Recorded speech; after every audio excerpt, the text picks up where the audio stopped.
again, this is Brian, and welcome to This is Brian Today. First, I'd like to start by saying that this is my second video. I'm learning a lot about how YouTube works, how Wondershare works. One of the beautiful things is I can look at analytics about who's watched the video before and what their viewership behaviors were. And somehow, without any advertising, without telling anybody about it, three people who weren't me watched the first episode. So for those three of you, thank you. Also, YouTube tells me that the average view time amongst those three people was 18 seconds, which is about 9 seconds longer than my intro title. So thank you for watching 9 seconds of me talk on Tuesday. I appreciate it. Hopefully we could double that this time. 6 people, 36 seconds would be amazing. On today's show, I'm going to start a couple segments. One of the things that YouTube suggests to increase viewership is to chunk your videos a little bit into little bite-sized bits. So I'm going to try that. We're going to start first with a segment that I like to call Now What Did I Buy?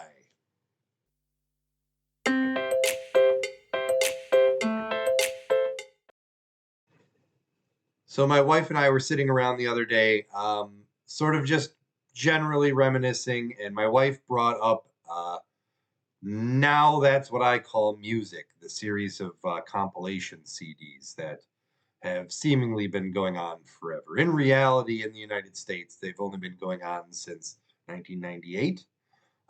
That's the year that I graduated from high school. So right in the thick of my, growing music interests, they came out. I remember the commercials were on TV all the time. You kind of saw them all over the place. And looking it up, it looks like so far in the United States, there have been 88 numbered volumes of Now That's What I Call Music. I would have, if you would have asked me a few days ago, I would have guessed that one came out a year, but apparently a lot more than that. So, one of the things you'll find out that I love to do is going to thrift stores and garage sales. I don't know, there's just something fun about not knowing what you're going to find and then finding some treasure or something that you can make a quick buck on.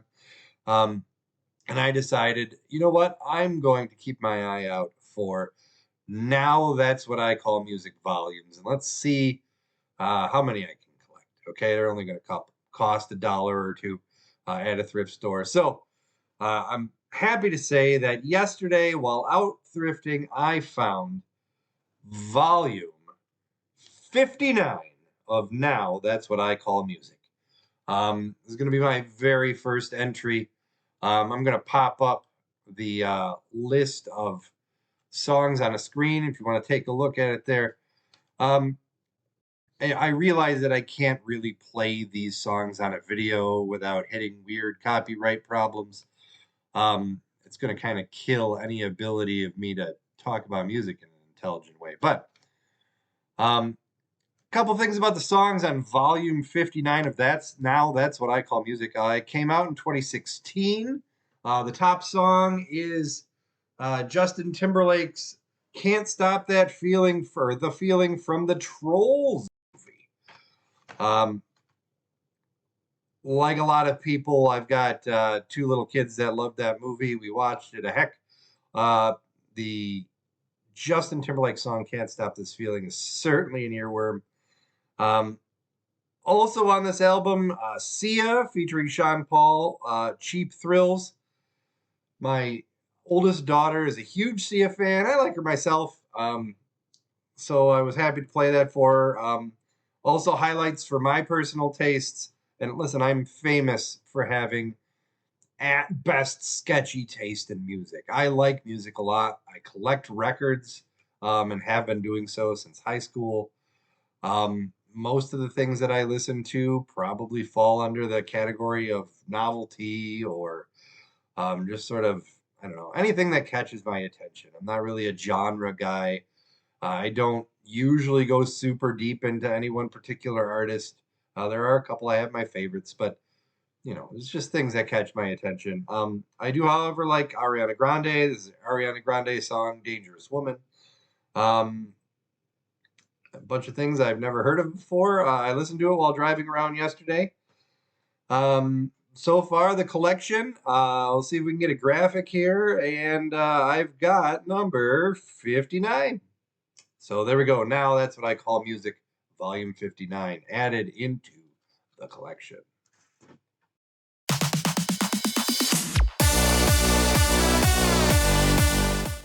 For the rest of this video, I want to talk about another segment that I'm going to call It's a Game.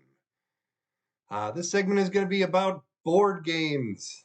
As I said in my last video, I used to write a blog called A Board Game a Day, where I just reviewed any board game mostly that I was finding at thrift stores, but also eventually that I bought at regular game stores or were sent to me by manufacturers to review, things that were coming out for Kickstarter.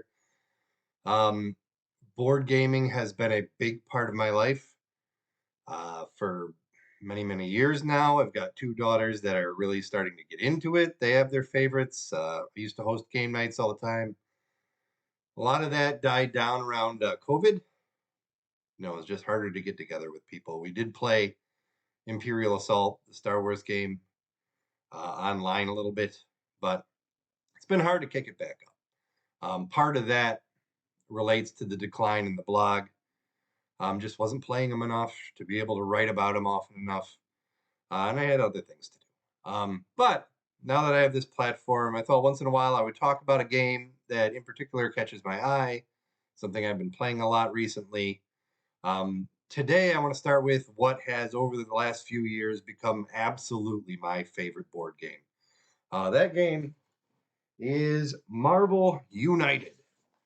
All right, I'm holding up the X-Men box because 2023 was a big year for Marvel United.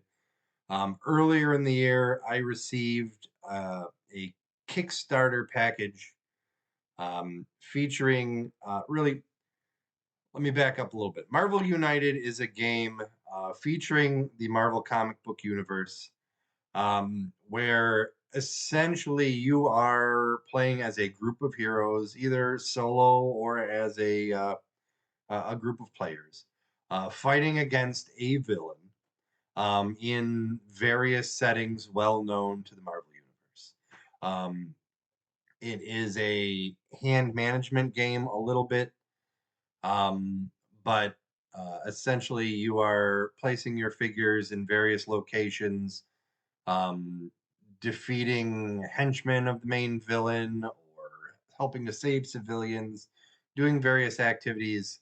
Um, Eventually attempting to get to the villain himself and defeat him before he can reach some milestone which is indicated by the game. Okay, it's super modular. Okay, there are, I think at this point, over 200 different characters that you can sub in or out however you see fit. Different gameplay styles, difficulty add-ons that you can have.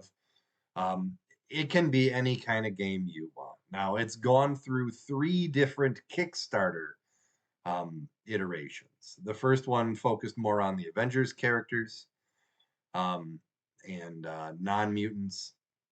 The second one, here is the X-Men box, and the whole X related universe was opened up to the game. So you have boxes for X Force, you have X Factor characters, you have Apocalypse, you have all kinds of stuff. Um, in 2023, we had two things happen for this game. Number one, that X-Men set showed up. Um, Tons and tons of boxes of content. It's going to take me forever to even try most of it. And then shortly thereafter, Kickstarter number three, which was Marvel United Multiverse. Um, Again, tons and tons of characters. Some of the stuff coming out for the third Kickstarter, which we're not supposed to get till next year or later this year sometime, is unreal. All right, huge figures. We're getting a Fin Fang Foom. We're getting a Galactus. Um, we are getting new play styles, a new kind of Civil War player versus player. We're getting pets that can go along with our characters. We're getting weapons that they can use specifically within the fights. Um, the amount of work and add-ons for this game is constantly, it makes the purchase of a base game worth it with the stuff that can be added on. Um, Not to say that the base game itself isn't worth it. And to be perfectly honest, if you go on Amazon half the time, the X-Men base game or the first base game with the Avengers characters costs almost nothing. It gets down to like $7 at some points. Okay. So skulk on Amazon for Marvel United. Eventually you'll find it super cheap. Give it a try. Okay. There is a limited amount of combinations you can make in these base game boxes, but there's so many expansions that can be bought at your local game stores, can be purchased online. It's an incredible game. Just the variety makes it a solid purchase.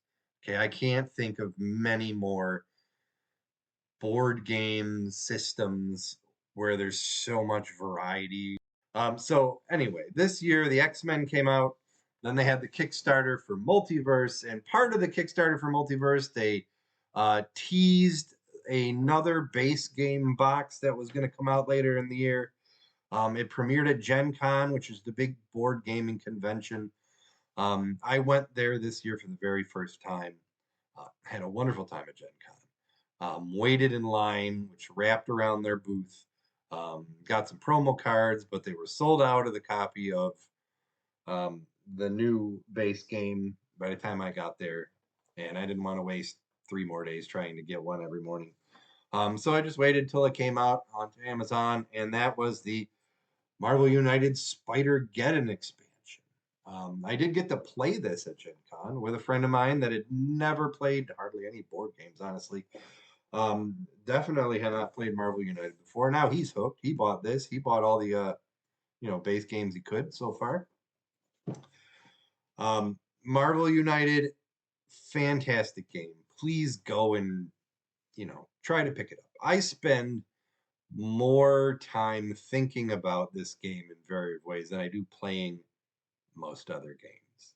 Okay, when the Kickstarters come out, I and a friend of mine just have a great time guessing what's going to be next. There's like a meta game we have just watching the Kickstarters unfold. We make a list of characters that haven't appeared yet or variants that we think might be in it. And then we check them off as the reveals come out. Um, I love it, love it, love it. As a big Marvel fan from, we'll say the mid 80s to early 2000s, all that content, I love it. I grew up with it. I fixated on it as a kid. I'll talk about how I got into comics at some point. But this really scratches the itch for both a game that I like, it's easy to learn, has lots of variation. I can play it by myself if I want. Does come with unpainted minis. I'm not traditionally a minis painter, but you know what? For 2024, I decided to try my hand at that too. So maybe at some point I'll show off some of the minis I've been working on. I'm not great at it, but I've also decided not to care about how great I am at it, just to have fun doing it. So Marvel United, you can get the X-Men box on Amazon. This sporadically is available on Amazon and also hitting, brick and mortar game stores. I'm a huge shop local guy when you can. I just know nobody's going to carry this around by me. But Marvel United. All right. That's going to wrap it up for today. Hopefully, again, if 6 of you watch 36 seconds of me talking about stuff that only matters to me, I will be pleased as punch. Of course, we'll see if that happens. But I'd like to thank you, and I have been Brian, and this has been Brian.